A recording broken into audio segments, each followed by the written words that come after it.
Welcome back. You're watching India Today and we're getting you our unmatched election coverage. Round 4 of the Uttar Pradesh election. We're getting you the live updates as voters are now streaming in at polling booths in different parts of Uttar Pradesh. This phase, we're seeing the city of Lucknow voting. We're seeing different constituencies like Lakhimpur Kheri, Pilibhit, Raebareli, all of them voting today. On your screens are the images from early this morning of the likes of BSP chief Mayawati, Anurag Bhadoria of the SP, Brijesh, Pathak, UP minister, all of them casting their votes. Lots at stake for every political party involved. They say historically that if you win in this phase, these regions, you win Uttar Pradesh. Let's take this across now to Shreya Chatterjee. She's joining us live from Banda, and the reason Banda is crucial is because it's one of those regions which the BJP swept in 2017, which led to them, out of these 59 seats, managing to bag 51. Shreya, what's happening in Banda? You know, the BJP is going to be banking on another sweep this time.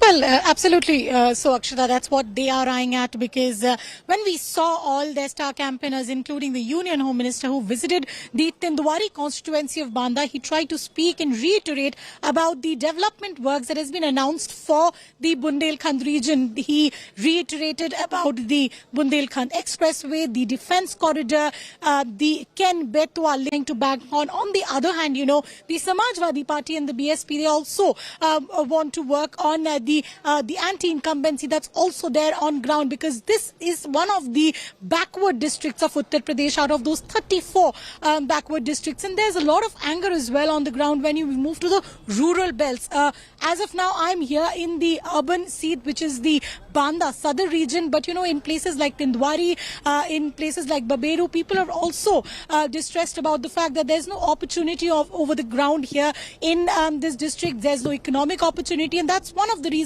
that people are angry, because it's not that Banda has not been significant in the political map of the country. Remember, when VP Singh became the CM in that 1981 by-polls, it was from the Tindwari region that he was voted. So people feel that despite giving significant people into politics, this has been left out from the map of development, and whether that will work against the BJP is something that we will have to wait and watch for. But 4 seats up for election here in Banda, and 10th of March will decide the fate, whether that goes in favor of BJP or not. That's right, Shreya. Thank you for those details. I also want to focus on another very, very important constituency in this particular phase, and that is the seat of Raebareli. We all know, of course, that that's a Gandhi bastion, but this time there's a twist in the tale. Let me tell you why. If you look at really who's fighting from this particular constituency of Raebareli, you have Aditi Singh. She has a history of winning Raebareli, but the twist here is that usually she's fought from the Congress ticket. This time she switched sides to the BJP, and the BJP has, of course, gone with the safe formula of fielding her from the same constituency of Raebareli Sadar. Now, if you look at how Raebareli also voted previously, it has in fact gone always the Congress's way. It's a stronghold of the Congress, of the Gandhis. Aditi Singh was considered to be a Rahul aide. This time around, we'll have to see whether things change or how exactly the situation plays out, considering, of course, that Aditi Singh has moved. It comes down to one point. Are the voters choosing the Congress because of the party, or are they choosing the candidate? In which case, Aditi Singh is a force to reckon with. Look at how it played out last year. In 2017, Aditi Singh fought from the Congress ticket with the Congress symbol and managed a sweep, managed a huge victory in Raebareli for the Grand Old Party, polling 62% of the votes. This was in 2017. Now, she's fighting with the lotus symbol. She's fighting for the BJP. How does that change things? Will Raebareli still remain a Congress bastion or not, remains the big question. So this is a very, very important constituency to watch out for. We spoke to Aditi Singh earlier. Here's what she said.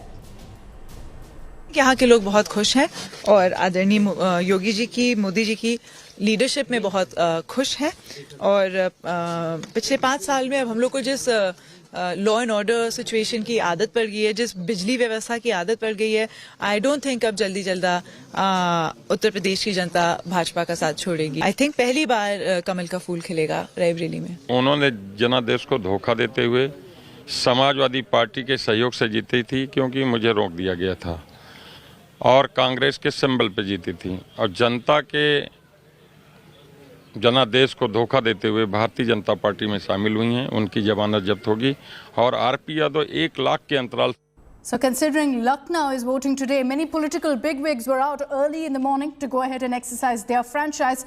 Here's a conversation that we had with BSP chief Mayawati as well as several other political leaders. लोग चाहते हैं कि कानून का राज स्थापित रहे, लोग चाहते हैं कि डेवलपमेंट के मोर्चे पर प्रदेश और तेजी के साथ आगे बढ़े और बीजेपी ने उत्तर प्रदेश में करिश्मा करके दिखाया है। क्योंकि कुछ लोगों का ये भी कहना है, विपक्ष का भी कहना है कि योगी जी के कारण ये ठाकुर बनाम ब्राह्मण मुश्किल हो रही है बीजेपी की। दरअसल भारतीय जनता पार्टी सर्व समाज की पार्टी है, सबको साथ लेकर के चलती है। भारतीय जनता पार्टी ब्राह्मणों की मूल पार्टी है और हम सब मिलजुल करके यूपी को एक बेहतर प्रदेश बना रहे हैं। कानून का राज स्थापित हुआ है, डेवलपमेंट के मामले में हम नंबर 1 पर हैं। सेंट्रल गवर्नमेंट की जो योजनाएं हैं हम उसमें सभी में नंबर 1 पर हैं। तो बीएसपी को अकेले दलितों का ही नहीं, मुसलमानों का ही नहीं, बल्कि अति पिछड़े वर्गों का भी और अपर कास्ट समाज का भी अर्थात सर्व समाज का वोट बहुजन समाज पार्टी को मिल रहा है। This region is important in every manner. It's not only the SCs, all SCs are consolidated in the whole of Uttar Pradesh. And so far as this region is concerned, this has a dominance of Brahmins also. And they were waiting to put their votes and oust this government where they have seen more than 100 Brahmins being shot dead and encountered. So more than 500 dead. So this is a very important, this will be a clean sweep. This region is going to be a clean sweep so far as Bahujan Samaj Party is concerned. And you will see by the end of the day that the voting percentage will also go ahead and Bahujan Samaj Party candidates will be faring very well. अपने को बड़ा नेता समझता हूं, लेकिन मैं भी अगर योगी मोदी के खिलाफ 4 वोट डलवाना चाहूं तो मेरी औकात नहीं है। इतना मोदी जी का और योगी जी का जादू से चढ़ करके बोल रहा है। मेरा अपना निजी अनुमान है, 10 तारीख को निकल के आएगा, मेरा अनुमान सही था कि गलत है, कि 2017 में जिस भारी बहुमत से योगी जी ने सरकार बनाई थी, 2022 में उस रिकॉर्ड को तोड़ के उससे भी ज्यादा बहुमत के साथ योगी जी सरकार बनाने वाले हैं। अब ये तो जनता को तय करना है। हम लोग अपनी बात, अपनी नीतियां, अपने लोग लेकर के, अपनी जो हमारी पॉलिसीज है उसको लेकर के लोगों के बीच गए हैं और आज ये तो उत्तर प्रदेश को तय करना होगा कि पुलिस का अफसर चुनना है या एक पढ़ा लिखा प्रोफेसर चुनना है। ये तो निर्णय जनता के हाथों में, इससे ज्यादा मैं नहीं कहूंगा। All right, as we get you all the details of the constituencies to watch out for, what we're also going to be focusing on is the issue of law and order. So one of the constituencies, when we talk about law and order, that we need to really focus on is the constituency of Lakhimpur Kheri. There are 2 such constituencies, of course, that everyone's going to be focusing on. One is Unnao, where you had that horrifying rape case that everyone was talking about. The Congress has, of course, fielded the mother of the Unnao rape survivor with that slogan that they've put out, Priyanka Gandhi leading, saying, "Ladki hoon, lad sakti hoon." As far as Lakhimpur Kheri is concerned, few months ago we all saw what happened in Lakhimpur Kheri, where a farmers' protest was taking place, and then there was the incident of farmers being mowed down, in which the main accused is Union Minister Ajay Mishra Theni's son, Ashish Mishra Theni. He's out on bail, remember, and the timing of it is something that the BJP could perhaps be worried about. Let me tell you exactly how Lakhimpur Kheri had voted the last time around. It was an absolute sweep by the BJP in this particular area. So if I go to Lakhimpur right now in 2017 and show you the results, it speaks volumes of how the BJP really performed. 48% of the votes went, in fact, to Yogesh Verma of the BJP. So if you look at that particular breakdown of, in fact, the 2017 results, and again, I'll take you through Lakhimpur here to show you exactly what that meant with regards to polling percentage. It was 48% for the BJP in Lakhimpur. Is that a record that they can hold on to is the question. And Milind Sharma is joining us live from Lakhimpur with more on that. Milind, it comes down to perhaps whether voters decide that, you know, we're going to vote based on what played out in October in our area, in our region. The farmers' protest, the subsequent mowing down and killing of farmers in that peaceful agitation, or whether it's the caste factor that remains the dominant issue. Well, that is one of the major points of contention when we talk about the 8 seats of Lakhimpur Kheri that are going into these elections. But the seat that you just spoke about, Akshita, that's the Lakhimpur Sadar seat, wherein Yogesh Verma has been fielded once again from the BJP side, and that particular constituency has a large voter base of Vermas who vote over there. In fact, we were told that always a candidate, whoever is fielded from the SP candidate from there is from the Verma caste community. So that is going to be a tough contest from the Lakhimpur Sadar. Where we are right now is the Ninghasan seat, where Ashish Mishra Monu, as well as Father Ajay Mishra Teni, the MOS home, will be voting from. This particular seat will definitely see a tough contest in the light of the farmers' protest that we have seen and the horrific incident where farmers were run over by his son's car. He's out on bail at the moment. That also happened between these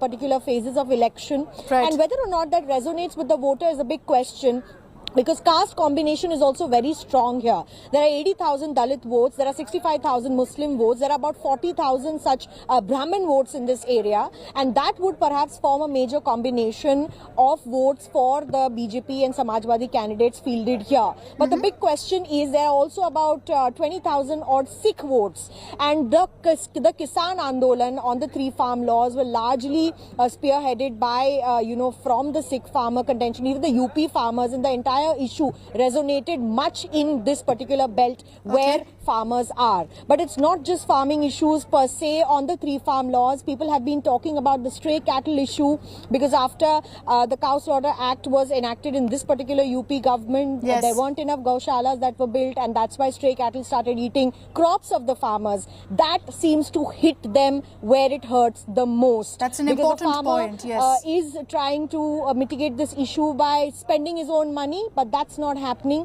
This region also happens to be flood prone, Akshita. So issues certainly there, but whether they'll vote on these issues or on the caste lines or on the Lakhimpur Kheri incident overall. We tried to speak to voters. Just briefly, I'll tell you, no one wants to talk about the entire farmer protest and people being run over and killed here. Not a single voter wants to talk about it. So that itself gives us a message on what may go down here. Is that telling then of the issues that matter to them, and have they already forgotten what played out in Lakhimpur just a few months ago? We'll know, of course, on March 10th. But one point also that Milind made about the issue that really matters in the farmer belts of Uttar Pradesh, that is stray cattle, and that's come up really time and again in this election season, with the Prime Minister also referring to it in his recent rally, because he's realized, perhaps, and the BJP has realized, that this is an issue that's resonating amid the farming community. Let's cut across to the latest update as far as the voter turnout in Uttar Pradesh in Phase 4 is concerned. Overall, the latest voter turnout in UP recorded by the Election Commission is at 9.10%. If you break that down constituency-wise, the highest voter turnout so far has been reported in Pilibhit and in Lakhimpur Kheri, where we just got you that report, with over 10% voting being registered in these 2 constituencies. Let's hope that, with the hours as it goes by, that number keeps going up and a healthy voter turnout is registered. It's usually in these parts of rural Uttar Pradesh that you see people taking, of course, their voting rights very, very seriously. And that's a trend that we've seen being followed as well. This time around, what really plays out as far as voter turnout is concerned, we'll have to see. But over 10% voting has been recorded in parts of Pilibhit as well as Lakhimpur Kheri. Now, in election season, almost every single issue becomes a big political talking point. And interestingly, the Ukraine crisis seems to have found its way into the state of war, Uttar Pradesh. We have Prime Minister Narendra Modi, while addressing an election rally in Uttar Pradesh, making a rather oblique reference to the escalating Ukraine-Russia crisis as he appealed for votes for the BJP. He said, "Make India strong." You had the opposition hitting back immediately. RLD chief Jayant Chaudhary hit out at the Prime Minister over bringing up the Ukraine crisis in Uttar Pradesh. आप देख रहे हैं, इस समय दुनिया में कितनी उथल-पुथल मची हुई है। जब चारों तरफ उथल-पुथल मची हो, चारों तरफ कल क्या होगा, परसों क्या होगा, गिनतियां चलती हो,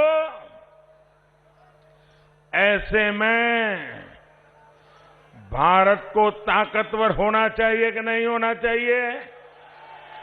भारत मजबूत होना चाहिए कि नहीं होना चाहिए? जब टफ टाइम होता है, तो टफ लीडर होना भी जरूरी होता है. We'll continue, of course, getting you all the reactions that come into the Prime Minister's message there, obliquely referring to the Ukraine crisis, saying, "Make India strong, vote for the BJP." Our election coverage continues on the other side of a very short break. We'll continue getting you all the voices from the ground. Our reporters tracking every minute detail that comes in. Stay with us here on India Today.